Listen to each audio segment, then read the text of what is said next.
Danièle Obono est ailleurs. Dans bureau de l'Assemblée ce jeudi 2 novembre, la députée insoumise cherche ses fiches, retourne ses chemises en carton, semble sur la défensive. Après 10 minutes d'entretien, elle baisse doucement la garde. Ouais, c'est violent, admet-elle, pour mieux accuser aussitôt Manuel Valls désigné comme ça, un peu à la vindicte, des ennemis de l'intérieur. Je trouve ça irresponsable, et ce qui relaie ce genre de positionnement des irresponsables. Voilà plusieurs semaines que Manuel Valls l'a ciblé. L'ex-premier ministre l'accuse désormais ouvertement de complicité à l'égard de l'islam politique. Pour preuve, l'ex-socialiste avance une interview sur BFM au cours de laquelle l'élu n'a pas souhaité qualifier de radicalisé un chauffeur de bus refusant de conduire après une femme. Mais aussi une proximité intellectuelle avec les indigènes de la République, groupuscule décolonial aux thèses racialistes.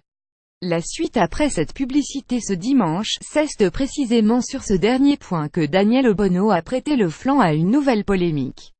Alors Cohen lui demandait sur Radio J si la phrase « les juifs, les boucliers, les tirailleurs de la politique impérialiste française et de sa politique islamophobe » prononcée en 2015 par la porte-parole du PIR Houria Boutelja, était raciste ou antiraciste. La députée de Paris a éludé d'un je ne sais pas et défendu sa camarade Boutelja, avec qui elle a combattu dans les luttes antiracistes.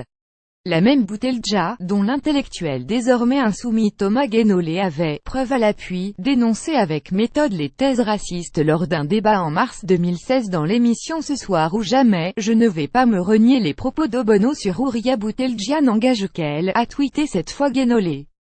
Comme lui, d'autres insoumis ont affiché un stoïcisme prudent vis-à-vis de celle qu'Owen surnomme camarade Obono. S'est-elle vue conseiller de clarifier propos? A-t-elle senti qu'elle risquait la polémique de trop alors que les réactions indignées affluaient dimanche? L'élu a publié illico une mise au point sur sa page Facebook pour exprimer profond désaccord avec les thèses du PIR et redire sa fidélité au programme de la France insoumise. Les deux-ils compatibles et au-delà? L'insoumise Danièle Obono peut-elle avoir pour camarade à la fois Jean-Luc Mélenchon et Houria Boutelja? Dans une interview à la revue Ballast début juillet, elle semblait le croire.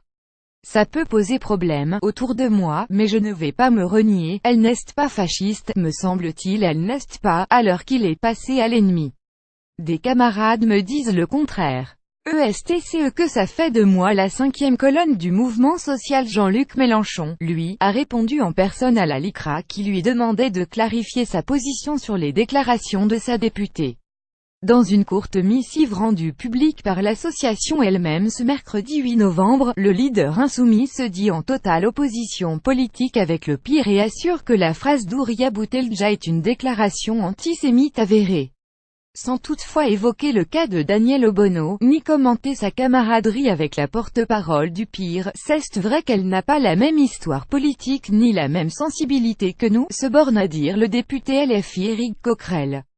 Jai a pris le marxisme arrivé en France à l'âge de 11 ans, cette fille d'un opposant politique gabonais a grandi à Montpellier où premier acte militant fut de s'opposer à la venue d'un élu FN dans lycée.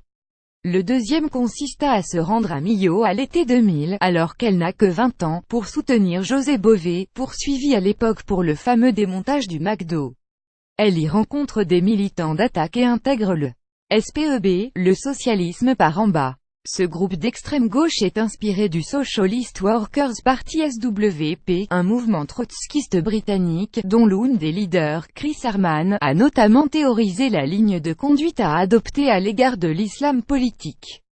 Dans un long texte publié en 1994 et intitulé Le prophète et le prolétariat, il imputait deux erreurs à la gauche: avoir considéré les islamistes comme des fascistes puis comme des progressistes. Il enjoignait par conséquent de s'adresser à ces jeunes partisans pour les rallier à une perspective socialiste révolutionnaire. Au début des années 2000, la jeune Obono est de tous les contre-sommets et forums altermondialistes.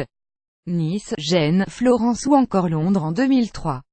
C'est à cette époque que le SPEB entre à la Ligue communiste révolutionnaire. Obono et n'y a pas rencontré de mentor, mais des camarades. JY a appris le marxisme. Ça m'a donné un bagage théorique, une grille de lecture, une boussole. En 2011, elle quittera le NPAEX-LCR quand ses camarades refusent de suivre l'aventure unitaire du Front de gauche, et rejoindra Ensemble, petit parti fondé par sa collègue Clémentine Autain, une vraie intellectuelle. Son collègue Alexis Corbière l'encense. C'est une femme forte, une bonne oratrice et une vraie intellectuelle. Une femme de lettres aussi qui aime écrire et n'a lâché job de bibliothécaire qu'après élection en juin dernier. Quelques jours après avoir déclenché un flot de commentaires racistes en refusant de dire Vive la France sur RMC, l'Insoumise avait publié sur blog hébergé sur Mediapart un court billet intitulé Ma France Insoumise, où elle se réclamait des révolutionnaires parisiennes, citait le boxeur Mohamed Ali et jurait au rageux qu'elle ne se soumettrait pas. Après la polémique plus récente sur le chauffeur de bus, Daniel Obono a fait de même avec un long texte intitulé Et si on parlait politique. Sans jamais se renier, l'élu dénonçait l'usage à tout bout de champ du terme radicalisation en citant le chercheur du CNRS Alexandre Jardin selon qui le concept n'est pas scientifiquement prouvé. Et dénonçait un deux poids deux mesures dont elle et les insoumis seraient victimes. Vous ne me ferez ni taire ni marcher au pas, concluait-elle en citant cette fois un poème de l'écrivaine et militante américaine Maya Angelou. De fait, Daniel Obono ne ressemble pas aux autres députés de la France insoumise. Sur blog, elle se présente comme éco-socialiste, afroféministe, internationaliste, bolchou-luxembourgeois-trotskiste, altermondialiste, panafricaniste. Elle vient surtout d'une autre gauche, très critique envers le laïc patriote Mélenchon. Je n'aille pas pleurer Charlie, comme le résume un cadre de la France insoumise qui lui veut du bien. Il y a un monde entre le cosmopolitisme d'Obono et le républicanisme bontin de Mélenchon. Ce monde a éclaté au grand jour ces dernières semaines. En 2004, quand Mélenchon y était favorable, Obono, alors à la LCR, s'opposait à la loi contre le voile à l'école, un texte infâme à ses yeux. En 2011, même divergence sur la loi interdisant le voile intégral dans l'espace public. Des lois islamophobes, écrira-t-elle plus tard. Plus récemment, le 11 janvier 2015, quand Mélenchon défilait dans la rue avec 4 millions de Français en hommage au journaliste de Charlie Hebdo tué 4 jours plus tôt, Obono écrivait sur blog qu'elle n'avait pas pleuré Charlie mais qu'elle avait pleuré toutes les fois où des camarades ont défendu, mordicus, les caricatures racistes de Charlie Hebdo ou les propos de Caroline Fourest au nom de la liberté d'expression ou de la laïcité à la française. Dans l'entourage de Jean-Luc Mélenchon, on assure qu'elle a évolué sur tous ces sujets de société et on met en avant sa participation active à la rédaction des livres et thématiques du mouvement. Un désaveu public n'est pas du tout à l'ordre du jour, répondons. On vient tous de quelque part, on n'a pas peur des désaccords. On n'imagine pas que la France insoumise va régler tous les débats et toutes les polémiques qui existent dans la société française depuis 30 ans, nous répondait Daniel Obono il y a quelques jours. Avec elle dans ses rangs, le mouvement tout neuf de Jean-Luc Mélenchon n'échappera pas au débat brûlant.